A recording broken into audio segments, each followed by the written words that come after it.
Arkadaşlar merhaba. Ben fizyoterapist Ömer Güngör. Size bugün 10 dakikada nasıl ısınabileceğinizi anlatacağım. Ancak videoya geçmeden önce ısınmanın neden ve nasıl olması gerektiğini anlatacağım.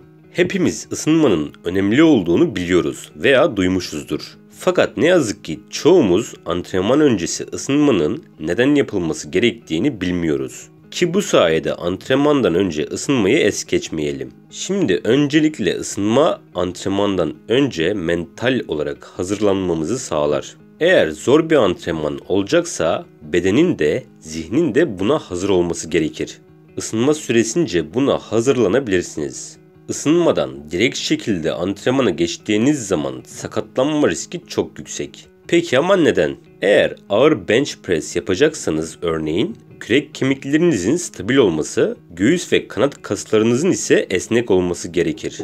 Bunlar olmadığı zaman hareketin formu ve kalitesi bozulur. Bunun sonucunda yaralanabilirsiniz. Isınmanın bir diğer sebebi ise formu geliştirmek. Bozuk bir squat formunuz var ise ısındığınız zaman squat formunuz düzelecektir. Bunu yapmazsanız hem gelişemezsiniz, hem ağırlık artıramazsınız, hem de sakatlık riskiniz artar. Bir başka sebep ise kas dengesizliği. Arkadaşlar hani bir kolum neden diğerinden daha kalın diye soruyorsunuz ya, bunun da en büyük sebebi ısınma ve mobilite çalışmamak. Peki nasıl ısınmalıyız buna bakalım.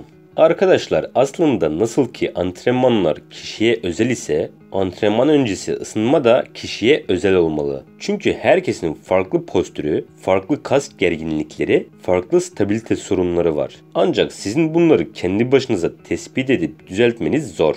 O yüzden bu konuda benim gibi hareket formlarını iyi bilen ve iyi şekilde tespit edip düzelten uzman biriyle çalışmanız yerinde olur. Buna mecbur değilsiniz. Az sonra göstereceğim egzersizler de işinizi görecektir. Fakat bu işte uzman olan biriyle çalışmak size büyük oranda zaman kazandırır. Göstereceğim ısınma rutinini bütün antrenmanlardan önce uygulayabilirsiniz. Isınma, mobilite ve stabiliteyi arttırmaya yönelik olacak. Olması gereken de zaten budur.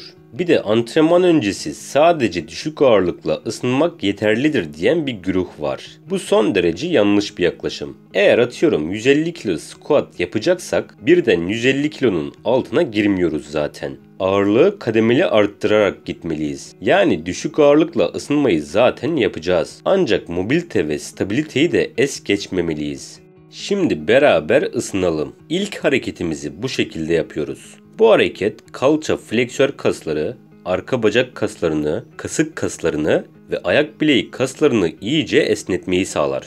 Ayrıca arkaya doğru döndüğümüz için torasik rotasyonu da çalışmış oluyoruz. Torasik rotasyon ekstansiyonla bağlantılı olduğu için dik durmayı kolaylaştırır. O yüzden yaptığımız egzersizler aslında postürünüzü de düzeltmeye yarıyor. Hareketi uygulamak için dizüstü dururken bir ayağınızı öne doğru atın. Öne doğru eğilin ve diğer taraftaki kolu yere bastırın.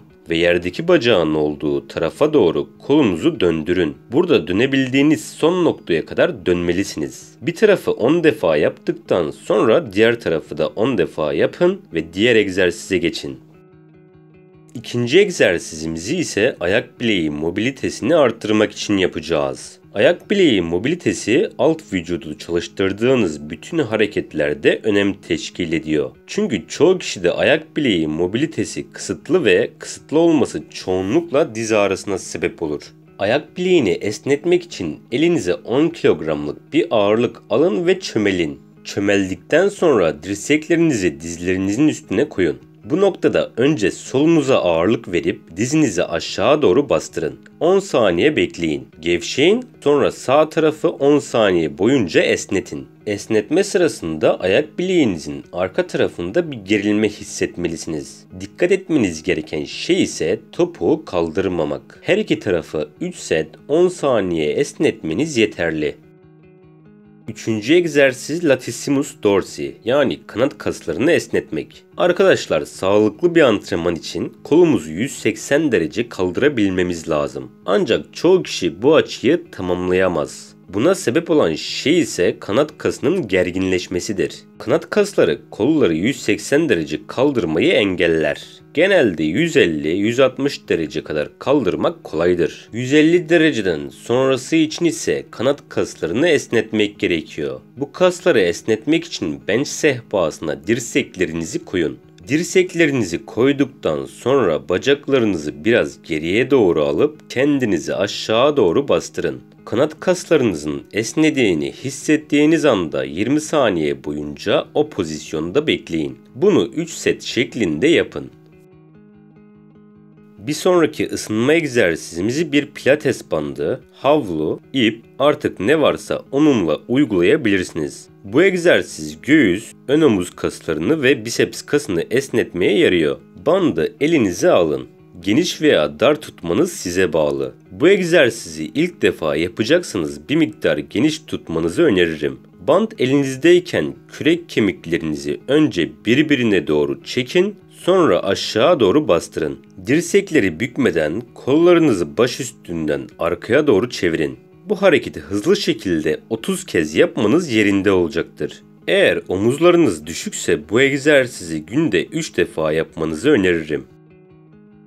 5. egzersizi el bileği eklemini açmak için yapacağız. Bunun için zemin fark etmez herhangi bir yere elinizi yerleştirin. Ağırlığı elinize verin ve dirseğinizi dışa doğru çevirin. Bu şekilde 20 saniye bekleyin ve diğer kola geçin. Dilerseniz her iki el bileğini aynı anda esnetebilirsiniz. 3 set 20'şer saniye esnetmeniz yeterli olacaktır.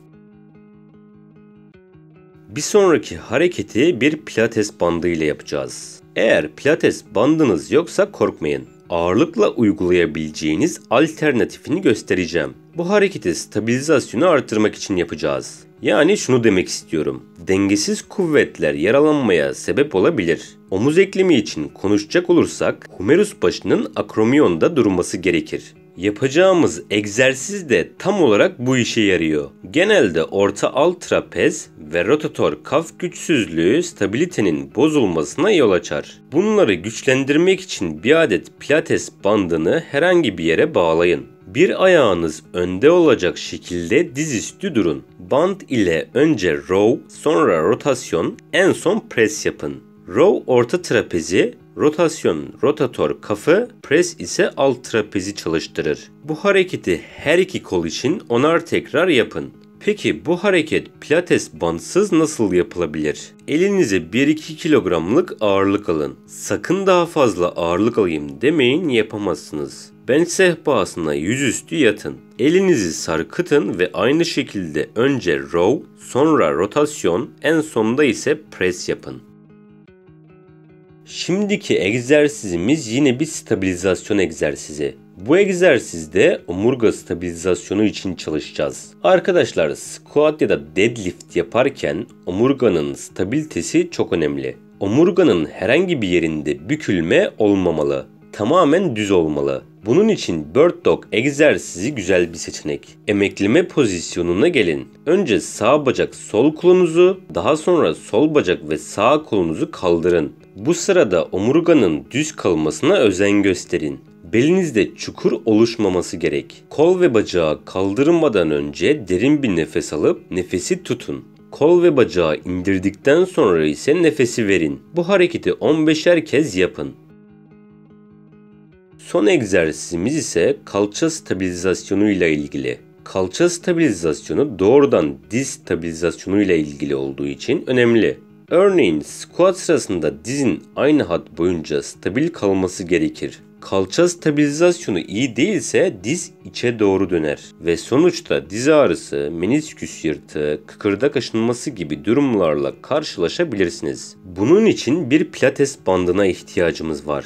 Bandı dizinize geçirin. Geçirdikten sonra ayaklarınızı omuz genişliğinde açın. Ellerinizi öne doğru uzatın. Dik şekilde durun ve yavaş şekilde çömelmeye başlayın. 10 saniyede çömelmeye çalışın. Çömelirken dizinizin sağa veya sola oynamasına izin vermeyin. Sonra kalkın ve bunu 10 kez yapın.